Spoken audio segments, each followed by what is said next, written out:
Hello, ನಮಸ್ಕಾರ ಎಲ್ರಿಗೂ. ನಮ್ಮ ಸೂಟ್‌ಕೇಸ್ ಸ್ಟೋರೀಸ್‌ಗೆ ಮತ್ತೊಮ್ಮೆ ಸ್ವಾಗತ. ನಾವು ಲಾಸ್ಟ್ ವಿಡಿಯೋಲಿ ನಿಮಗೆ ವಿದುರಾಶ್ವತ್ಥ ತೋರಿಸಿದ್ವಿ. ಅಲ್ಲಿಂದ ನಾವು ಹೊರಟಿದ್ದು ವಿದುರಾಶ್ವತ್ಥದಿಂದ ಒಂದು 50 ಕಿಲೋಮೀಟರ್ಸ್ ಇರುವಂತಹ ಗಡದಮ್ ದೇವರಗುಡಿಪಲ್ಲಿ ಅಂತ 2 ಹೆಸರಿರುವಂತಹ ಬಾಗೇಪಲ್ಲಿ ಹತ್ರ ಒಂದು ವಿಲೇಜು. ಇದು ಬಂದು ಆ್ಯಕ್ಚುಲಿ ನಮ್ಮ ಅಜ್ಜಿ ಊರು. ಬಟ್ ಇಲ್ಲಿರುವಂಥ ಟೆಂಪಲು ಲಕ್ಷ್ಮೀ ವೆಂಕಟೇಶ್ವರ ಸ್ವಾಮಿ ಟೆಂಪಲ್ ಇದೆ. ಅದಕ್ಕೆ ಇಂಥ ಒಂದು ಇತಿಹಾಸ ಇದೆ ಅಂತ ನಮಗೆ ರೀಸೆಂಟಾಗಿ ಗೊತ್ತಾಗಿದ್ದು. ಆ ಒಂದು ಇತಿಹಾಸನ ನಿಮಗೂ ತಿಳಿಸ್ಕೊಟ್ಟು, ಆ ಒಂದು ಟೆಂಪಲ್‌ನ ನಿಮಗೂ ತೋರಿಸೋಣ ಅಂತ ಹೇಳಿ ಇವತ್ತು ಗಡದಿಮ್ಮಲ್ಲಿರುವಂತಹ ಲಕ್ಷ್ಮೀ ವೆಂಕಟೇಶ್ವರ ಸ್ವಾಮಿ ಟೆಂಪಲ್‌ಗೆ ಹೋಗ್ತಿದ್ದೀವಿ.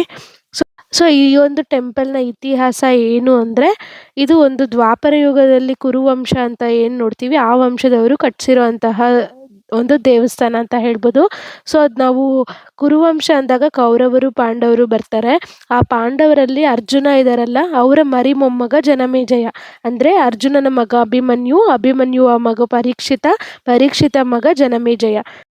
ಈ ಜನಮೇಜಯ ಅವರ ಅಪ್ಪ ಆದಂತಹ ಪರೀಕ್ಷಿತ ಮಹಾರಾಜರು ಏನಿರ್ತಾರೆ, ಅವರು ಒಂದ್ಸರಿ ಬೇಟೆಗೆ ಹೋಗ್ತಾರೆ.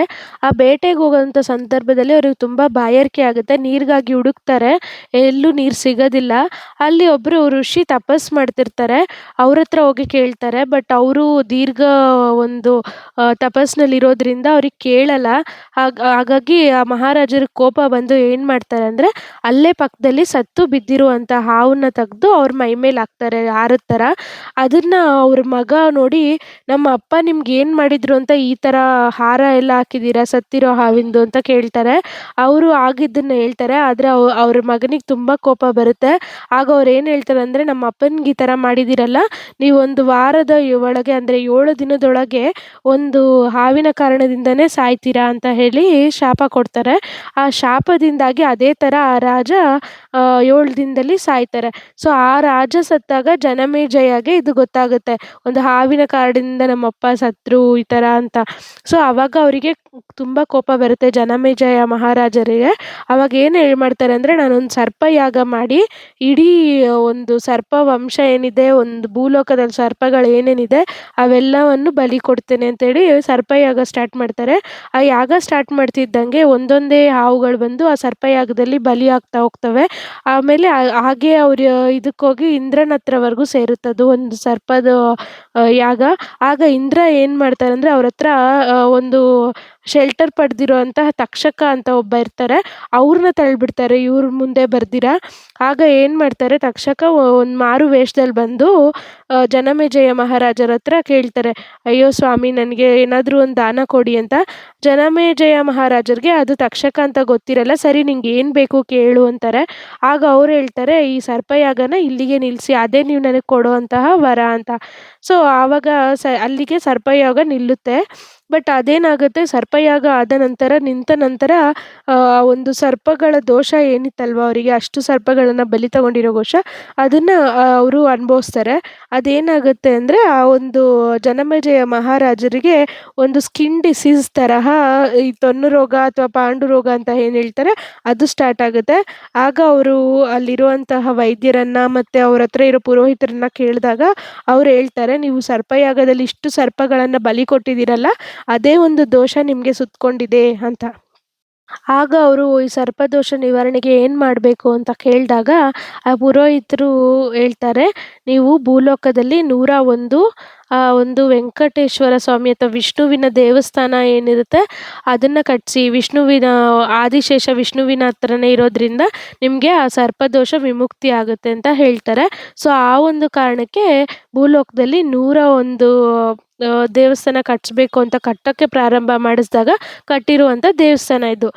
ಇದು ವೆಂಕಟೇಶ್ವರ ಸ್ವಾಮಿ ದೇವಸ್ಥಾನ ಕಟ್ಟಿಸ್ಬೇಕು ಅಂತ ಹೇಳಿದ್ರಿಂದ ಅವ್ರೇನು ಮಾಡ್ತಾರೆ, ಹರಿ ವೆಂಕಟೇಶ್ವರ ಸ್ವಾಮಿ ಇರುವಂತಹ ಒಂದು ದೇವಸ್ಥಾನವನ್ನು ಇಲ್ಲಿ ಮಾಡಿ ಅದು ದೇವರನ್ನು ಪ್ರತಿಷ್ಠಾಪನೆ ಮಾಡಿಸ್ತಾರೆ. ಆಮೇಲೆ ತುಂಬ ಕಾಲ ಆದಮೇಲೆ ಚೋಳರಾಜರು ಆಳ್ವಿಕೆಯಲ್ಲಿರುವಂಥ ಸಂದರ್ಭದಲ್ಲಿ ಚೋಳರಾಜರಿಗೆ 2 ಹೆಣ್ಮಕ್ಳಿರ್ತಾರೆ. ಆ ಹೆಣ್ಮಕ್ಳು ತುಂಬ ರೂಪವತಿಯರಾಗಿರ್ತಾರೆ ಹಾಗೂ ಬುದ್ಧಿವಂತರಾಗಿರ್ತಾರೆ. ಅಷ್ಟು ಬ್ರಿಲಿಯಂಟಾಗಿ ಅಷ್ಟು ಚೆನ್ನಾಗಿದ್ರು ನೋಡೋದಕ್ಕೆ, ಅವರಿಗೆ ಮದುವೆ ಒಂದು ಕೂಡಿ ಬರೋದಿಲ್ಲ. ಆಗ ಅವರು ಜ್ಯೋತಿಷ್ಯದಲ್ಲಿ ವಿಚಾರಿಸಿದಾಗ ಅವ್ರು ಹೇಳ್ತಾರೆ, ಮಕ್ಕಳಿಗೆ ವಿವಾಹ ದೋಷ ಇದೆ ಅಂತ. ಸೊ, ಅವ್ರಿಗೆ ಏನು ಮಾಡಬೇಕು ಅಂತ ಗೊತ್ತಿರಲ್ಲ. ಆಗ ಒಂದು ರಾತ್ರಿ ಕನಸಲ್ಲಿ ಇಲ್ಲಿರುವಂತಹ ವೆಂಕಟೇಶ್ವರ ಸ್ವಾಮಿ ಏನಿದ್ದಾರೆ ಅವ್ರೋಗಿ ಹೇಳ್ತಾರೆ, "ನನ್ನ ಪಕ್ಕದಲ್ಲಿ ಲಕ್ಷ್ಮಿ ಹಾಗೂ ಭೂದೇವಿ ಇಲ್ಲ. ಅವರಿಬ್ಬರನ್ನು ನೀನು ಪ್ರತಿಷ್ಠಾಪನೆ ಮಾಡಿಸು. ಆಗ ನಿನ್ನ ಮಕ್ಳಿಗೆ ಮದುವೆ ಆಗುತ್ತೆ" ಅಂತ. ಸೊ, ಹಾಗಾಗಿ ಅವರು ಅವ್ರ ನಿದ್ದೆಯಲ್ಲಿ ಕನಸಲ್ಲಿ ಬಂದು ಹೇಳಿದ್ದಂತನ್ನ ಇಲ್ಲಿ ಪ್ರತಿಷ್ಠಾಪನೆ ಮಾಡಿಸ್ತಾರೆ. ಆಗ ಲಕ್ಷ್ಮಿ ಮತ್ತೆ ಭೂನಾಳ ಅಥವಾ ಭೂದೇವಿ ಸಮೇತ ವೆಂಕಟೇಶ್ವರ ಸ್ವಾಮಿ ಆಗ್ತಾರೆ ಇಲ್ಲಿ. ಸೊ, ಅದಾದ್ಮೇಲೆ ಹಕ್ಕ-ಬುಕ್ಕರು ಕರ್ನಾಟಕಕ್ಕೆ ಬಂದಾಗ ಈ ದೇವಸ್ಥಾನದ ಜೀರ್ಣೋದ್ಧಾರ ಮಾಡಿ ಇನ್ನೂ ದೊಡ್ಡದಾಗಿ ಮಾಡಿ ಕಟ್ಸಿರೋವಂಥದ್ದು. ಸೊ, ಈ ಒಂದು ದೇವಸ್ಥಾನ ಇರುವಂಥ ಜಾಗಕ್ಕೆ ಗಡದಂ ಅಂತ ಏನಕ್ಕೆ ಹೆಸರು ಬಂತು ಅಂದರೆ, ಭೀಮ ಹಾಗೂ ಹಿಡಂಬಿಗೆ ಘಟೋತ್ಕಚ ಅಂತ ಮಗು ಹುಟ್ಟೋದು ಇದೇ ಒಂದು ಜಾಗದಲ್ಲಿ ಅಂತ ಒಂದು ನಂಬಿಕೆ ಇದೆ. ಇಲ್ಲೇ ಪಕ್ಕದಲ್ಲಿ ಒಂದು ಬೆಟ್ಟ ಇದೆ. ಆ ಬೆಟ್ಟದ ಮೇಲೇನೆ ಘಟೋತ್ಕಚನ ಜನನ ಆಗಿರೋದು. ಆ ಘಟೋತ್ಕಚನ ಹೆಸರಿಂದ ಈ ಒಂದು ಊರಿಗೆ ಗಡದಂ ಅಂತ ಹೆಸರು ಬಂದಿದೆ ಅಂತ. ನೀವು ದೇವಸ್ಥಾನದ ಲೆಫ್ಟ್ ಹ್ಯಾಂಡ್ ಸೈಡು ಈ ಒಂದು ಬೆಟ್ಟ ನಾನೇನು ಮೆನ್ಷನ್ ಮಾಡಿದ್ನಲ್ಲ ಅದನ್ನ ನೋಡ್ಬೋದು. ಸೊ, ಇಲ್ಲಿ ರಥೋತ್ಸವ ತುಂಬ ಫೇಮಸ್ಸು. ಸಮ್ಮರಲ್ಲಿ ಏಪ್ರಿಲ್ ಮೇ ಟೈಮಲ್ಲಿ ಆಗುತ್ತೆ. ಅದು ತುಂಬ ಚೆನ್ನಾಗಿರುತ್ತೆ. ಸೊ, ಈ ಕಾರಣದಿಂದ ಇಲ್ಲಿ ಯಾರಿಗಾದ್ರೂ ವಿವಾಹ ಕಂಟಕ ಇದ್ದರೆ ಇಲ್ಲಿ ಕಲ್ಯಾಣೋತ್ಸವ ಮಾಡಿಸಿದ್ರೆ ಅದು ನಿವಾರಣೆ ಆಗುತ್ತೆ ಅನ್ನೋ ಒಂದು ನಂಬಿಕೆ ಸಹ ಇದೆ. ಸೊ, ನಮ್ಮ ಅಜ್ಜಿಯವ್ರ ಊರಿಂದು ದೇವಾಲಯದ ಇಂಥ ಒಂದು ಸ್ಟೋರಿ ಇದೆ ಅಂತ ಗೊತ್ತಾಗಿದ್ದು ಒಂಥರ ಚೆನ್ನಾಗಿ ಅನಿಸ್ತು. ಸೊ, ಇವತ್ತಿನ ವಿಡಿಯೋ ನಿಮ್ಗೆ ಇಷ್ಟ ಆದರೆ ಲೈಕ್ ಮಾಡಿ, ಶೇರ್ ಮಾಡಿ, ಸಬ್ಸ್ಕ್ರೈಬ್ ಮಾಡಿ. ಇದೇ ರೀತಿ ಸಪೋರ್ಟ್ ಮಾಡ್ತೀರಿ. Thank you for watching us.